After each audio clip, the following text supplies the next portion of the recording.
Everyone, welcome to Somnath sir maths YouTube চ্যানেলে প্রত্যেকে স্বাগত। WB, SSC, group C, group ডির যে ম্যাথামেটিক্সের সেগমেন্ট আমরা শুরু করেছি তার আজকে ক্লাস নম্বর 4, 4 নম্বর ক্লাস আমরা করব। চলো আর দেরি না করে শুরু করা যাক। দেখো, প্রথম প্রশ্ন কি আছে, বলছে ট্রেন ভাড়া বাস ভাড়ার থেকে 60% বেশি হলে বাস ভাড়া ট্রেন ভাড়ার থেকে কত পার্সেন্ট শতকরা কম। খুব সহজ, এটা ট্রেন ভাড়া, ট্রেন মানে টি লিখছি আমরা, আর বাস ভাড়া মানে আমরা বি লিখছি। ট্রেন ভাড়া বাস ভাড়ার থেকে 60% বেশি বলেছে, অর্থাৎ 100-তে 60 বেশি। তো এই 60%টা 100-তে 60 বেশি, তাহলে বাস ভাড়া যদি 100 টাকা হয়, ট্রেন ভাড়া কত হবে? 60 বেশি, অর্থাৎ 160 টাকা। এখন বলেছে বাস ভাড়া ট্রেন ভাড়ার থেকে কত কম। আমি এবারে কম্পেয়ার করব কার সঙ্গে? ট্রেনের সাথে বাস। তাহলে ট্রেনের থেকে কত কম? 60 কম। এর কার থেকে? ট্রেনের থেকে। এর যার থেকে সেটা থাকবে নিচে। কার থেকে? ট্রেনের থেকে। তাহলে এখন আগে 100-তে 60 বেশি ছিল, এখন 160-এর থেকে 60 কম। তাহলে 160-এ যদি 60 কম হয়, 100-তে কত শতকরা করতে হবে? তাহলে 100-তে কত? কাটাকাটি করে দিলাম, 0 0 3, এখানে হলো 8। 4 দিয়ে করলে কত হচ্ছে? 2 দিয়ে কাটলাম, তাহলে 4 দিয়ে কাটলে 4 দুগুণে 8, 4 পঁচিশে 100। তাহলে কত হচ্ছে? 3 পঁচিশে 75/2 এত পার্সেন্ট। 75/2 মানে 37.5%। কত? 37.5%। অপশন 2 হয়ে যাচ্ছে আমাদের উত্তর। ওকে, চলো নেক্সট পরেরটা। কেরোসিন তেলের দাম পরপর দুবার 20% এবং 30% হলে মোটের ওপর কতবার বৃদ্ধি পাবে? তাহলে পরপর কোনো জিনিস দুবার বাড়লে, তাহলে প্রথমে যদি x% বাড়ে, এই উপরের দিকে সিগন্যাল দিয়ে বাড়ার দেখাচ্ছি আমি। তারপরে যদি y% বাড়ে, পরপর দুবার যদি বাড়ে, ডাইরেক্ট কত বাড়বে? এর সূত্র হচ্ছে বাড়ছে মানে প্লাস, আবার বাড়ছে মানে প্লাস, প্লাসে প্লাসে প্লাস xy/100। ওকে, এত পার্সেন্ট। তো আমরা করে দেবো, তাহলে 20 প্লাস 30 প্লাস 20 গুণিত 30/100 এত পার্সেন্ট। তাহলে কত যাচ্ছে? 50 প্লাস, এখানে 0 0 দুটো কেটে যাচ্ছে, 3 দুগুণে 6, তাহলে অ্যান্সার হয়ে যাচ্ছে 56%। Option C is the correct answer.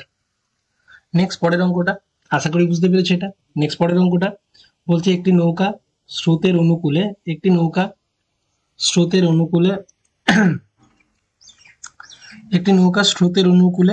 20 kilometre যায় 1 ঘন্টা, এটা 1 ঘন্টা হবে, এটা হবে 1 ঘন্টায়, ও স্রোতের প্রতিকূলে একই দূরত্ব যায় 2 ঘন্টায়। ওকে, তাহলে স্থির জলে গতিবেগ ঘন্টায় কত কিলোমিটার?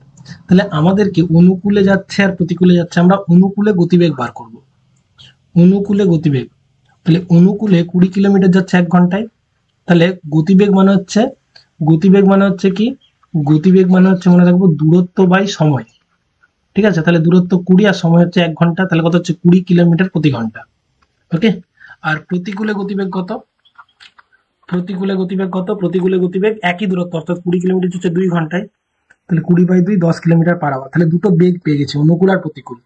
মনে রাখবো, অনুকূলে বেগ এবং প্রতিকূলে বেগ যদি পেয়ে যাই, অনুকূলে গতিবেগ যদি ডি হয়, ডি মানে ডাউন স্ট্রিম, সেই জন্য ডি লিখেছি, আর প্রতিকূল মানে হচ্ছে আপ স্ট্রিম, মানে তার জন্য ইউ লিখছি। মনে রাখবে যে নৌকার গতিবেগ ইকুয়াল টু হয়ে যায় শর্তে, নৌকার জন্য আমরা ডি প্লাস ইউ/2, অর্থাৎ অনুকূল প্লাস প্রতিকূল বাই 2। আর স্রোতের গতিবেগ যদি জানতে চায় তাহলে ডি মাইনাস ইউ/2, এইভাবে আমরা করে থাকি। তাহলে এখানে নৌকার গতিবেগ চেয়েছে, তাহলে যোগ করব ডি প্লাস ইউ, অর্থাৎ 20 প্লাস 10/2, অর্থাৎ 30/2, অর্থাৎ 15 kilometre per hour. Option A is the correct answer. Option A হচ্ছে আমাদের কারেক্ট অ্যান্সার হয়ে গেল এক্ষেত্রে। ক্লিয়ার? নেক্সট পরেরটা কি বলেছে? একটি খালি চৌবাচ্চা দিয়ে একটি নল দিয়ে 4 ঘন্টায় পূর্ণ হয়, কিন্তু চৌবাচ্চাটি তলদেশে ছিদ্র থাকার জন্য পূর্ণ হতে 2 ঘন্টা বেশি সময় লাগে। আচ্ছা, 8 ঘন্টা সময় লাগে। প্রথমে 8 ঘন্টায় পূর্ণ হয়, কিন্তু ছিদ্র থাকার জন্য 2 ঘন্টা বেশি লাগে। মানে ব্যাপারটা কিরকম? এটা একটা চৌবাচ্চা আছে, এইদিকে পূর্ণ হচ্ছে, এ দ্বারা পূর্ণ হচ্ছে, কিন্তু এ আর বি যদি থাকে, বি দিয়ে জল বেরিয়ে যাচ্ছে, বি যখন জল বেরোবে সেটা নেগেটিভ কাজ করে, যেটা দিয়ে জল ঢুকে পজিটিভ কাজ করে। তাহলে এ একা কাজ করছিল ক ঘন্টায়? 8 ঘন্টায়। ওকে, আর এ আর বি যখন আছে, এও আছে বিও আছে, এ দিয়ে জল ঢুকছে, বি দিয়ে জল বেরোচ্ছে, দুটোই যখন কাজ করছে, তখন সময় লাগছে কত? তখন সময় লাগছে 10 ঘন্টা। তাহলে আমরা এখানে কি করব, আমরা মোট কাজ দেখে নেব। এটা হচ্ছে সময়, টাইম। তাহলে এ 8 ঘন্টায় কাজ করে, বি 10 ঘন্টা, এই দুজন মিলে 10 ঘন্টায় কাজ করে, তাহলে মোট কাজ কত ধরবো, এই দুটোর এলসিএম। তাহলে মোট কাজ ধরে নিচ্ছে এই দুটোর এলসিএম, মনে করছে 40 লিটারের মোট ট্যাঙ্ক। তাহলে এ 8 ঘন্টায় ভর্তি করছে 40 লিটার, তাহলে 1 ঘন্টায় করবে কত, 5 ইউনিট। এটা হচ্ছে এফিসিয়েন্সি, কে কতটা কাজ করে 1 ঘন্টায়। আর দুজন মিলে 10 ঘন্টায় 40 ভরছে, তাহলে 10 ঘন্টায় যদি 40 ভরে 1 ঘন্টায় ভরবে কত, 4 ইউনিট। তাহলে দেখো এই 5 ইউনিট কাজ করলো এ, আর এই 4 ইউনিট কাজ করলো এ প্লাস বি। তাহলে এ তো পজিটিভ কাজ করে, বি কিছুটা জল বার করেছে, তাহলে 5 ইউনিট এ ভরছে। ভালো করে দেখো, এ প্লাস বি 4, তাহলে এ তো 5 ইউনিট জল ভরছে, তাহলে বি কত কি করছে, তাহলে বি কত করছে, 4 মাইনাস 5 মানে -1, অর্থাৎ 1 ইউনিট জল বার করছে। তাহলে বি কি করে, 1 ঘন্টায় 1 ইউনিট জল বার করে। ওকে, তাহলে বি যদি 1 ঘন্টায় 1 ইউনিট জল বার করে, তাহলে পূর্ণ চৌবাচ্চা খালি করতে কত সময় লাগবে। তাহলে কেউ যদি 1 ঘন্টায় 1 ইউনিট জল বার করে, তাহলে 40 ইউনিট, পুরো ট্যাঙ্কে কত জল আছে, 40, তাহলে 40 ইউনিট জল বার করতে কত সময় লাগবে বি এর, ওই যে বলেছে ছিদ্র দিয়ে কতক্ষণে খালি হবে। তাহলে বি 1 ঘন্টায় 1 ইউনিট খালি করে, তাহলে 40 ইউনিট খালি করতে তার লাগবে 40 ঘন্টা, অর্থাৎ অপশন বি। ওকে, অপশন হচ্ছে 40 ঘন্টা, অপশন বি। ক্লিয়ার? নেক্সট পরেরটা চলো। একটি ব্যবসাতে এ বি সি এর মূলধনের অনুপাত এত এবং তাদের লভ্যাংশের অনুপাত আছে এত, তাহলে সময়ের অনুপাত কত। এই ধরনের অঙ্কগুলোর জন্য একটু সূত্র মনে রাখতে হবে। কিরকম সূত্র মনে রাখবে, যদি 3টে সূত্র হয়। 1 নম্বর সূত্র, যদি আমরা দেখি যে কোনো একটা অংশীদারি কারবারের অঙ্ক, এটা অংশীদারি কারবারের অঙ্ক, মূলধনের অনুপাত দেয়া আছে, মূলধন মানে ক্যাপিটাল, মনে করো তিনজনের আমি দেখাচ্ছি এবিসি, মূলধনের অনুপাত দেওয়া আছে C1:C2:C3, আর সময়ের অনুপাত দেওয়া আছে T1:T2:T3। তাহলে লভ্যাংশের অনুপাত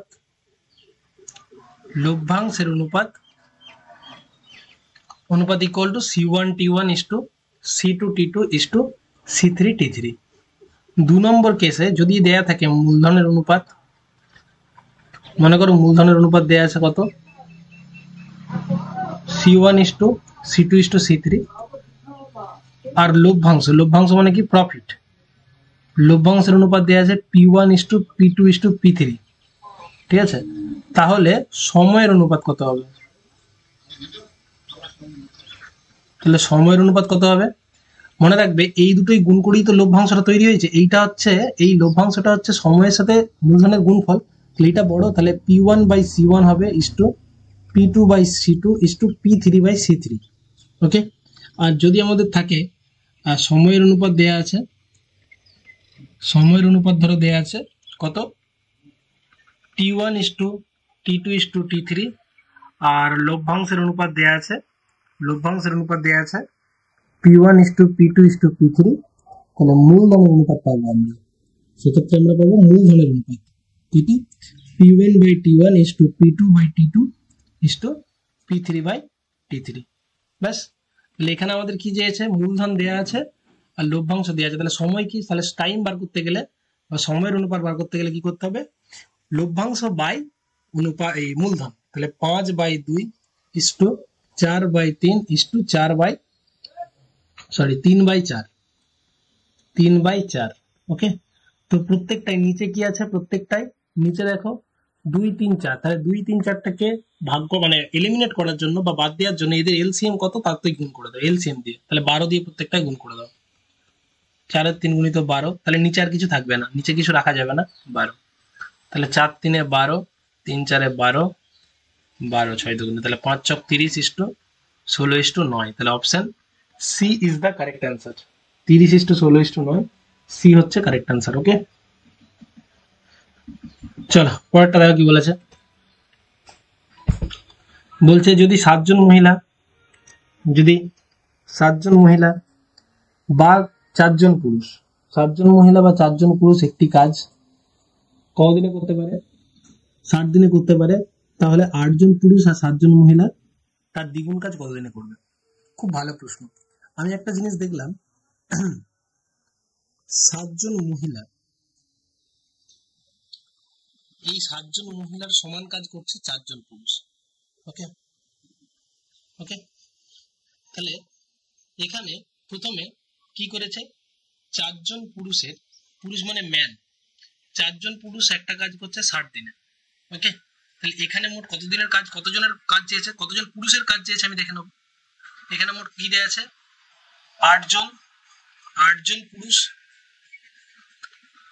8 জন পুরুষ ও 7 জন মহিলা, তাই না? ওকে, তাহলে আমি দেখতে পাচ্ছি 7 জন মহিলা মানেই কত, 4 জন পুরুষ, তাই না? তাহলে মোট কতজন পুরুষের কাজ চেয়েছে, 8 4 12 জন পুরুষ। ওকে, তাহলে ভালো করে বোঝো, তাহলে 4 জন পুরুষ একটা কাজ করছে 60 দিনে, 4 জন পুরুষ একটা কাজ করছে 60 দিনে, তাহলে একজন পুরুষের কি লাগবে, বেশি দিন সময় লাগবে, অর্থাৎ 4 গুণিত এত দিনে। কিন্তু যদি বলে 12 দিন পুরুষ, 12 জন পুরুষ, তাহলে 12 জন পুরুষ একটা কাজ করবে কত দিনে, 60 গুণিত 4/12, তাহলে কত হচ্ছে 20 দিনে। কত দিনে, 20 দিনে, ঠিক আছে। কিন্তু তার ডবল কাজ বলেছে না, পুরো কাজটা তো বলেনি, বলেছে তার দ্বিগুণ কাজ, অর্থাৎ একটা কাজের বদলে কটা কাজ, অর্থাৎ 12 জন পুরুষ তার ডবল কাজ, অর্থাৎ একটা কাজ যদি 20 দিনে করে তার ডবল কাজ করবে কত দিনে, 40 দিনে, ঠিক আছে, 40 দিনে। অ্যান্সার হয়ে যাচ্ছে অপশন ডি। খুব ভালো প্রশ্ন। কি করলাম আবারও বলছি, কি করলাম, 7 জন মহিলা মানে 4 জন পুরুষ, তাহলে এখানে দেওয়া রয়েছে 8 জন পুরুষ আর 7 জন মহিলা, তাহলে 8 জন পুরুষ প্লাস 7 জন মহিলা মানে 4 জন পুরুষ, তাহলে মোট 12 জন পুরুষের কাজ চেয়েছে। তাহলে 4 জন পুরুষ একটা কাজ করছে কি 60 দিনে, ঠিক আছে। তাহলে একজন পুরুষ করবে কত দিনে, 60 গুণিত 4, যখন দিন সংখ্যা জন সংখ্যা কমবে দিন সংখ্যা বাড়বে, সেই জন্য গুণ হলো। আবার 12 জন মহিলা একটা কাজ করবে কত দিনে, দিন সংখ্যা কমবে, তাহলে ভাগ হলো। একটা কাজ করছে 20 দিনে, তাহলে ডবল কাজ, দ্বিগুণ কাজ করবে কত দিনে, দ্বিগুণ, তাহলে দ্বিগুণ সময় লাগবে 40 দিন। ওকে, চলো পরেরটা। দুটি সংখ্যার অনুপাত দেওয়া আছে 6:7, দুটি সংখ্যার অনুপাত দেওয়া আছে 6:7, প্রথমটি বর্গের সঙ্গে 10 যোগ করে 10 যোগ এবং দ্বিতীয়টির বর্গ থেকে 42 বিয়োগ করলে ভাগফল বা প্রাপ্ত ফল সমান হয়, ঠিক আছে। তাহলে সংখ্যা দুটি কি কি, তাহলে কিভাবে করব, তাহলে আমি দেখতে পাচ্ছি যে দুটি সংখ্যা, একটা সংখ্যা মনে করছি তাদের অনুপাত দেওয়া আছে 6:7, তাহলে একটা সংখ্যা মনে করছি 6x আর একটা সংখ্যা হচ্ছে 7x। ওকে, তারপরে কি বলেছে, এইটা প্রথমেরটা স্কোয়ার করব, দিয়ে আমরা 10 যোগ করব, আর দ্বিতীয়টার স্কোয়ার করে 42 বিয়োগ করব, দিয়ে দুটো সমান হবে। ওকে, তাহলে 36x² plus 10 equal to 49x² minus 42, তাহলে এটাকে এদিকে নিয়ে চলে যাও।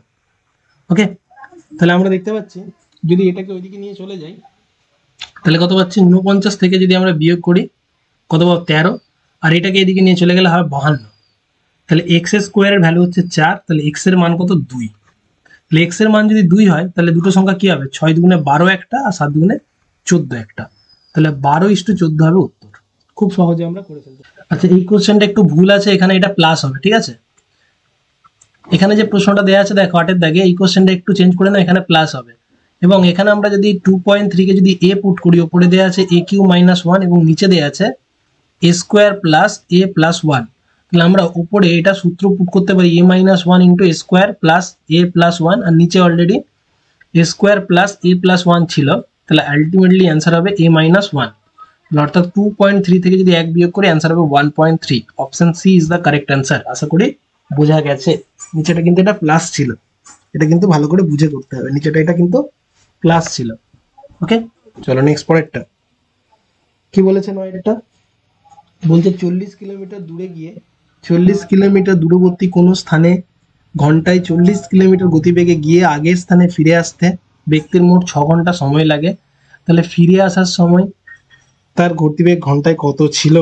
ওকে, তাহলে দেখো, তাহলে যাওয়ার সময় তার টাইম লেগেছে কত, এখান থেকে 40 কিলোমিটার দূরে সে যাচ্ছে, ভালো করে বুঝতে হবে কত কিলোমিটার দূরে যাচ্ছে, 40 কিলোমিটার দূরে স্থানে যাচ্ছে, তাহলে যাওয়ার সময় তার গতিবেগ কত ছিল সেটা বার করতে হবে।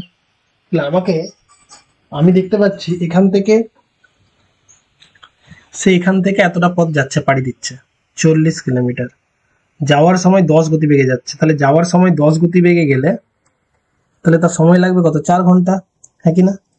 তাহলে টোটাল যদি তার 6 ঘন্টা সময় লাগে, তাহলে ফেরার টাইম লেগেছে কত, 2 ঘন্টা, তাহলে ফিরেছেও তো সে 40 কিলোমিটারই ফিরেছে, তাহলে 40 কিলোমিটার যে 2 ঘন্টায় ফিরবে তার গতিবেগ কত হবে, 40/2 20 কিলোমিটার পার আওয়ার, হ্যাঁ কি না। যাওয়ার সময় তার যদি 4 ঘন্টা লাগে, কারণ তার 10 গতিবেগ, তাহলে 40 যদি 10 গতিবেগে যায় 4 ঘন্টা লাগবে, তাহলে ফেরার সময় নিশ্চয়ই 2 ঘন্টা লেগেছে, তাহলে তার গতিবেগ কত ছিল 40/2, 40 গেছে মানে 40 ফিরবে। হ্যাঁ, তাহলে অ্যান্সার কত হবে 40/2, অ্যান্সার 20 কিলোমিটার প্রতি ঘন্টা, অ্যান্সার 20 কিলোমিটার প্রতি ঘন্টা। আশা করি বোঝা গেছে। নেক্সট পরেরটা দেখো বলেছে 5 অঙ্কের কোন বৃহত্তম সংখ্যা 3, 5, 8, 12 দ্বারা সম্পূর্ণরূপে বিভাজ্য। ব্যাস, এটা খুব সহজে করব। 5 দ্বারা 5 যখন আছে, 5 থাকা মানে কোন সংখ্যা 5 দ্বারা বিভাজ্য, লাস্টে 5 বা 0, তাহলে লাস্টে 5 বা 0 কেবলমাত্র একটা অপশনই আছে, অপশন ডি।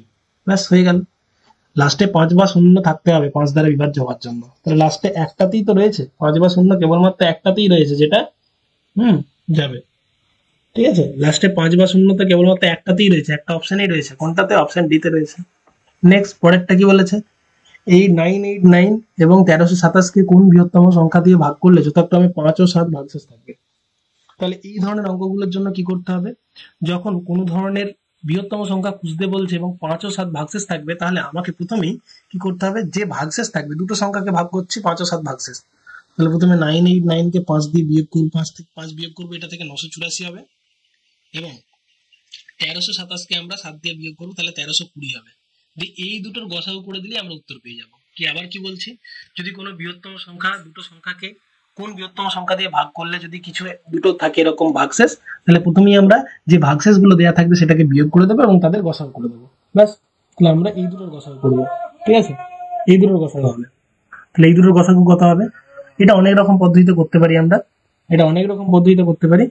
চলো, তাহলে 984 আমরা ভাগ প্রক্রিয়ার সাহায্যে করতে পারি, আমরা এমনিতেও করতে পারি। যে আমি কত দিয়ে যাবে, আমি যদি অপশন দিয়ে টেস্ট করি, অপশন টেস্ট করলে করতে পারি যে 32 দিয়ে কি যাবে, 32 দিয়ে তো মনে হচ্ছে যাবে না, তাহলে আমরা ভাগ প্রক্রিয়া যদি করে দিই ওসব, তাহলে এটা কত হবে 984, 6 হাতে রইলে 1, 8 কে 9, 3 12, হাতে রইলে 1, 10, 3 336, এখানে 984।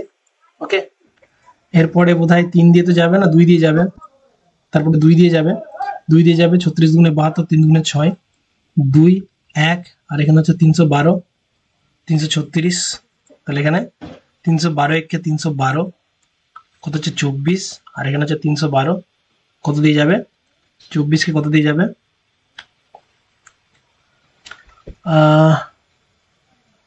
24 1 24, 24 1 24, 24 1 24, 7, 24 3 72, 13 দিয়ে যাচ্ছে, তাই অ্যান্সার আসছে কত 24, 24 দিয়ে মিললো, তাহলে ভাগশেষ কত হচ্ছে 24। ওকে, অ্যান্সার কত হচ্ছে, ভাগশেষ কত হচ্ছে 24। ওকে, এই ভাগশেষ বলছি, এই সেভ কত হচ্ছে 24। ওকে, চলো নেক্সট পরেরটা বলছে কিছু টাকা 6% হারে 8 বছরে সুদে আসলে যদি এত টাকা হয়, কত বছরে এত হবে। ওকে, কিছু টাকা 8 বছরে সুদে আসলে যদি এত টাকা হয়, তাহলে কত বছরে সুদে আসলে এত টাকা হবে। তাহলে খুব সহজে ভাবলে আমি একটা সিম্পল জিনিস বুঝবো, মনে রাখবে সবসময় আসল হচ্ছে কত, আসল সবসময় হচ্ছে 100%। ওকে, তাহলে 6% করে 8 বছরে, প্রত্যেক বছর যদি 6% করে সুদ পাই, তাহলে সুদ কত টাকা পাবো, পার্সেন্টেজে কত টাকা পাবো, 6 বছরে 8% করে মানে 48% আমি সুদ পাবো। তাহলে সুদে আসলে মোট কত টাকা পাবো আমি, তাহলে সুদে আসলে মোট 148% পাবো আমি। আবারও বলছি, পার্সেন্টেজে ভাববো, যে আসল যদি আমার 100% হয়, 6% করে 8 বছরে সুদ কত পাচ্ছি 48%, তাহলে সুদে আসলে আমি 148% পাচ্ছি। তাহলে এখানে এই যে এত টাকা দেয়া রয়েছে, এই টাকাটা সুদে আসলে, সেটা মানেই কত, যে এত টাকা মানেই সুদে আসলে পার্সেন্টেজে কত, এত পার্সেন্ট, হ্যাঁ কি না, হ্যাঁ কি না।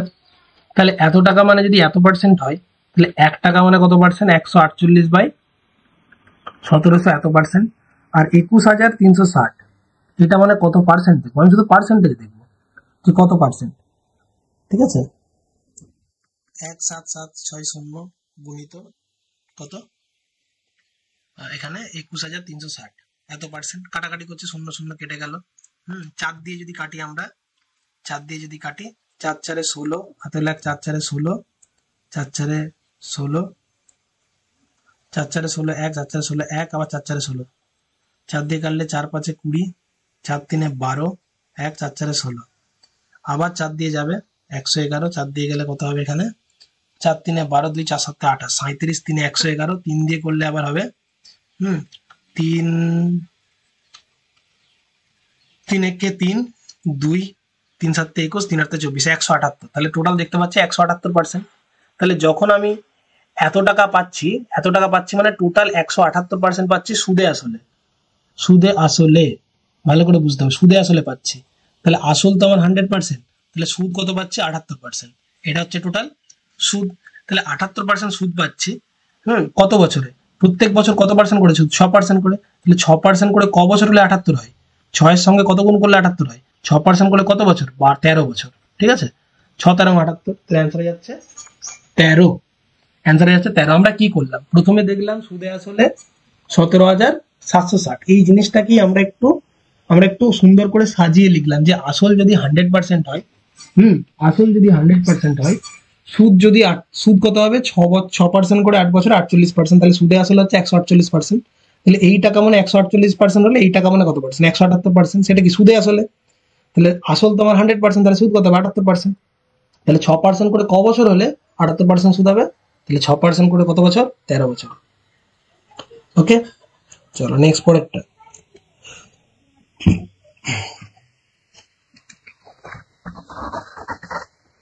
বলছে 49 লিটার জল মিশ্রিত দুধের ঘনত্ব হচ্ছে 80%। ওকে, কত লিটার জল মিশালে নতুন মিশ্রণে দুধের ঘনত্ব হবে 70%। এই ধরনের অঙ্কগুলোকে অ্যালিগেশন করে দিতে হয়। কিভাবে অ্যালিগেশন জিনিসটা কি, দুটো জিনিসকে মিক্স করছে, এখানে আছে জল আর এখানে আছে দুধ, দুটো জিনিসকে মিক্স করছে। ঠিক আছে, দুটো জিনিসকে মিক্স করছে। ভালো করে বুঝে দেখো কি বলেছে। যখন আমি জল মেশাবো শুধু জল, যদি আমি শুধু জল মেশাই তাহলে সেখানে দুধ কত থাকবে, 0%। ভালো করে বোঝো যে আমি প্রথমে এক ধরনের মিশ্রণ আছে, এখানে এক ধরনের মিশ্রণ আমি অ্যাড করছি। এখানে প্রথমে জল মিশ্রিত দুধ আছে, এটা হচ্ছে কি জল মিশ্রিত দুধ। আমি সেখানে মেশাচ্ছি কত, জল দিয়ে নতুন করে দুধের ঘনত্ব পাচ্ছি। তাহলে প্রথমে জল মিশ্রিত দুধে দুধ কতটা আছে, 80%। আর শুধু জলে দুধ কতটা থাকবে, 0%। শুধু জলে কি আর দুধ থাকবে, 0% থাকবে। কিন্তু ওভারঅল মিশানোর পরে হয়ে গেছে কত, 70%। দিয়ে আমি কোনাকুনি বিয়োগ করে দেবো, তাহলে এখানে হয়ে যাচ্ছে 70 আর এখানে হয়ে যাচ্ছে 10। অর্থাৎ এই দুটো সবসময় লাস্টে কোনাকুনি বিয়োগ করে যেটা পাই সেটা হচ্ছে রেশিও, ঠিক অনুপাত। তাহলে এই অনুপাতটা কত পাচ্ছি, 7:10। অর্থাৎ কাটাকাটি করে দিলে 70:10 মানে 7:1। তাহলে এখানে এই দিকে টোটাল কতটা ছিল, জল মিশ্রিত দুধের পরিমাণ ছিল, মানে এটা কি বলতে চাইছি, এটা হচ্ছে পরিমাণের অনুপাত, পরিমাণ। এইদিকে যদি 7 ইউনিট থাকে এইদিকে থাকবে 1, কিন্তু এইদিকে কত ছিল টোটাল 49 লিটার। তাহলে 7 মানে যদি 49 হয়, কত গুণ, 7 গুণ। তাহলে 1 মানে কত হবে, 7 × 7। 7 মানে যদি 49 হয়, 1 মানে কত হবে, 7। ব্যাস, এর থেকে সহজ আর হয় না। আবারও বলছি যে আমি দেখবো এইদিকে কত আছে দুধ, এদিকে আছে 80%। যখন শুধু জল মেশাবো তখন দুধ থাকবে 0%, আলটিমেটলি দুধ হয়ে গেছে কত, 70%। তাহলে কোনাকুনি আমরা বিয়োগ করে দেবো, এদিকে হচ্ছে 70, এদিকে হচ্ছে 10। সেটা কি অনুপাতে বেরোবে, তাহলে অনুপাতটা কত হচ্ছে 7:1। এইদিকে টোটাল বলেছিল 49 লিটার আছে, তাহলে 7 মানে 49 মানে 7 গুণ, তাহলে এদিকেও থাকবে 7 গুণ, অর্থাৎ 7 লিটার। কি এটা ছিল কি জল, তাহলে জল অ্যাড করেছি 7 লিটার। কেন 0 হলো, কারণ শুধু জল, এক বোতল জলে দুধ কত থাকবে, 0%। যদি খাঁটি জল হয় সেখানে দুধ কি থাকবে না, 0% থাকবে। আর যদি জল দিয়ে করতাম, যদি ভাবতাম জল মেশাচ্ছি তো জল ধরে করবো, শুধু জল মানে মনে রাখবে 100% হয়ে যায়।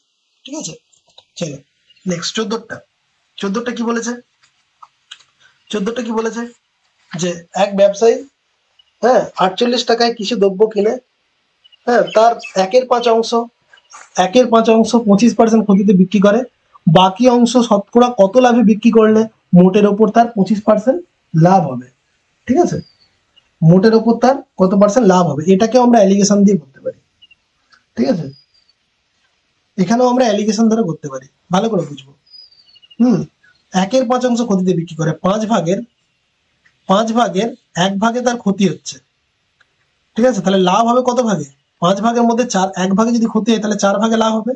ঠিক আছে, তাহলে একদিকে লেখো ক্ষতি, একদিকে লেখো লাভ। তাহলে ক্ষতি মনে রাখবো ওভারঅল কি হয়েছে, তার ওভারঅল তার লাভ হয়েছে, তাহলে সবগুলোকে লাভ ধরে করবো। যখন আমি কোনো জিনিসকে ক্ষতি লিখবো, তাহলে 1 ভাগে তার কত হয়েছে, ক্ষতি হয়েছে। তাহলে 1 ভাগে তার ক্ষতি হয়েছে, ভালো করে বুঝবো। 1 ভাগে তার যে ক্ষতি হয়েছে, ক্ষতিটাকে লাভ, মানে 25 টাকা ক্ষতি, মানে আমি বলবো -25 টাকা লাভ। ঠিক আছে, তাহলে এদিকে লিখলাম -25, এদিকে কত জানি না, কিন্তু ওভারঅল হয়েছে 25। কি ঠিক আছে, দিয়ে কোনাকুনি বিয়োগ করতে হবে, কিন্তু এই দিকে আর এই দিকে অনুপাত কত, ক্ষতিটা কত 1 অনুপাত, আর লাভ হয়েছে কত 4 ভাগ। 1 ভাগ ক্ষতি আর 4 ভাগ লাভ। ওকে, ব্যাস। তাহলে আমি কোনাকুনি বিয়োগ করব, তাহলে এই দুটোর ডিফারেন্স কত হয়, বড় থেকে ছোটটা বিয়োগ করো। তাহলে 25 থেকে -25 বিয়োগ করো, তাহলে কত যাবে 50। তাহলে এদিকে 50, তাহলে দেখো 4 মানে যদি 50 হয়, কত গুণ, 50/4 গুণ করে দাও। তাহলে 4 মানে যদি 50 হয়, মানে কত হবে 12.5। তাহলে 4 মানে যদি 50 হয়, তাহলে 1 মানে কত হয়ে যাবে, 4 মানে যদি 50 হয়, 1 মানে কত 12.5। তাহলে এখানে হচ্ছে 12.5। তাহলে দেখো এখানে ঠিক যত কম থাকবে, এখানে ঠিক 25-এর থেকে তত বেশি থাকবে। তাহলে 25-এর সঙ্গে 12.5 যোগ করে দাও, তাহলে হবে 37.5। তাহলে অ্যান্সার হচ্ছে অপশন সি। অনেকেই হয়তো বুঝতে পারলে না, তাদের জন্য আমি সহজে করাচ্ছি। কিরকম করে, এই 48টা কাজেই লাগবে না, ঠিক আছে, এই 48টা আমার কাজেই লাগবে না। আমরা খুব সহজে করছি, দেখো আমরা খুব সহজে করছি, দেখো কিভাবে করব। আবারও বলছি, একবার অ্যালিগেশনটা আরেকবার বুঝিয়ে দিই, যে আমি দেখবো একদিকে ক্ষতি হয়েছে, একদিকে লাভ হয়েছে, কিন্তু আমরা সবসময় লিখবো ওভারঅল যেটা হয়েছে না, ওভারঅল কি হয়েছে 25% লাভ, সবগুলোকে লাভের আকারে লিখবো। তাহলে সবকে যদি লাভে যদি আমাকে প্রকাশ করতে হয়, সবকে যদি লাভের আকারে আমাকে প্রকাশ করতে হয়, তাহলে আমি দেখলাম যে যে 25% ক্ষতি মানে -25 লাভ। এইদিকে কত লাভ হয়েছে জানি না, ওভারঅল এই যে 25, কিন্তু এই দুটোর যে অনুপাত কত বলেছে, 1 ভাগ ক্ষতি আর 4 ভাগ লাভ। 5 ভাগের মধ্যে 1 ভাগ ক্ষতি, তাহলে নিশ্চয়ই 4 ভাগ লাভ হয়েছে। তাহলে এই দিকে কোনাকুনি আমি দেখবো ডিফারেন্স করে 50 হচ্ছে, তাহলে 4 মানে যদি 50 হয়, 1 মানে 12.5। এটা 25-এর থেকে কম রয়েছে, এখানে 25-এর থেকে বেশি থাকবে। মনে রাখবে, মাঝখানে যেটা থাকছে তার থেকে উপরে একটা কম, এখানে একটা বেশি থাকবে, এটাই রুল। এবার এটা যদি না করি আমরা, তাহলে আমরা এই 100 টাকার বদলে এটাকে, যাই হোক এইটা 100 টাকা থাকুক, 48 টাকা থাকুক, যা খুশি, তাহলে এটাকে আমরা, এটাকে 100 টাকা, এটাকে আমরা 500 টাকা ধরে নিচ্ছি। ঠিক আছে, আমরা এই টাকাটাকে 500 টাকা ধরে নিচ্ছি, ভালো করে বুঝো। তাহলে তার 1/5 অংশ, 1/5 মানে কত 100 টাকা। তাহলে 100 টাকাতে তার লস হয়েছে কত টাকা, 25% ক্ষতি, মানে এখান থেকে আমি পাচ্ছি -25 টাকা। ভালো করে বুঝবো। তাহলে বাকি 400 টাকাতে লাভ করতে হবে। কত টাকা লাভ করলে মোটের ওপর 25% লাভ হবে, মোটের ওপর মানে এইটার ওপর 25% লাভ করতে হবে। তাহলে 500-এর ওপর যদি 25% লাভ করতে হয়, তাহলে কত টাকা লাভ দরকার, 125 টাকা, 125 টাকা লাভ দরকার। ঠিক আছে, তাহলে ভালো করে দেখো, এখানে অলরেডি 25 টাকা লস হয়েছে। তাহলে এখন আমাকে টোটাল পেতে হবে 125। তাহলে এখানে কত রাখতে হবে, নিশ্চয়ই 150 রাখতে হবে, হ্যাঁ কি না। এখানে আমি কত রাখতে হবে, 150। তবেই তো 150 থেকে 25 বিয়োগ হলে তবেই তো হবে 125 টাকা, হ্যাঁ কি না। তাহলে এখন কত টাকা লাভ করতে হবে, এখন আমাকে লাভ করতে হবে 150 টাকা। কত টাকার উপর, 400 টাকার উপর। তাহলে এখন 400 টাকায় লাভ করতে হবে 150 টাকা, তাহলে 100 টাকায় কত, ব্যাস। তাহলে 0 0 কেটে দিলাম, একটা 0 কেটে দিলাম, একটা 0 কেটে দিলাম, 2 দিয়ে কাটলে 5, এটা 2, তাহলে 75/2 এত পার্সেন্ট লাভ করতে হয়, মানে হচ্ছে 37.1-2%। ওকে, খুব ভালো প্রশ্ন, আশা করি ক্লিয়ার, আশা করি ক্লিয়ার। ওকে, চলো নেক্সট, পরেরটা একদম সহজ একটা প্রশ্ন আছে, দেখো কি বলেছে। এটা 3/32 হবে। কি বলেছে, 1 - 3/5, 1 - 3/8, 1 - 3/11, এরকম করে যাচ্ছে, 1 - 3/32। তাহলে আমি যদি ক্যালকুলেশন করি, 5 × 5 থেকে 3 বিয়োগ করলে কত হবে, 2/5। তারপরটা কত হবে, 5/8। তারপরটা কত হবে, 8/11। এইভাবে চলতে থাকবে। ঠিক আছে, তাহলে এখানে কত হবে, আগেরটা 29/32। তাহলে তার আগেরটা নিশ্চয়ই কত হবে, ভালো করে দেখো, ঠিক এইটার আগে এইটা নিচে হচ্ছে, তাই না। আমাকে দেখতে হবে যে গ্যাপ থাকবে সব 3 দিন করে, কিন্তু অর্থাৎ এর যে আগের থাকবে সেটা হচ্ছে নিচে হবে 29, তার উপর হবে 26। তাহলে নিচের থেকে কাটতে শুরু করেছে, তাহলে থামবে কোথায়, উপরে। তাহলে বেঁচে থাকবে ওপরে 2, আর নিচে বেঁচে থাকবে 32। ভালো করে দেখো, সবই তো কেটে যাচ্ছে, এখানে 5 5 8 8, নিচে থেকে কাটতে শুরু করলে থামবে কোথায়, উপরে। ঠিক আছে, তাহলে কত থাকবে, 2/32 বেঁচে, 2/32 কে কাটাকাটি করলে কত হবে, 1/16। ওকে, কত হবে, 1/16, অর্থাৎ option D will be the answer, option D will be the answer. Okay, clear, আশা করি বোঝা গেছে। থ্যাংক ইউ এভরিওয়ান, দেখা হচ্ছে আগামী ক্লাসে। ক্লাসগুলো যদি ভালো লেগে থাকে অবশ্যই কিন্তু একটু লাইক শেয়ার এবং সাবস্ক্রাইব করে দেবে এবং নিজের বন্ধুদের সাথে একটু শেয়ার করে দিও। ওকে।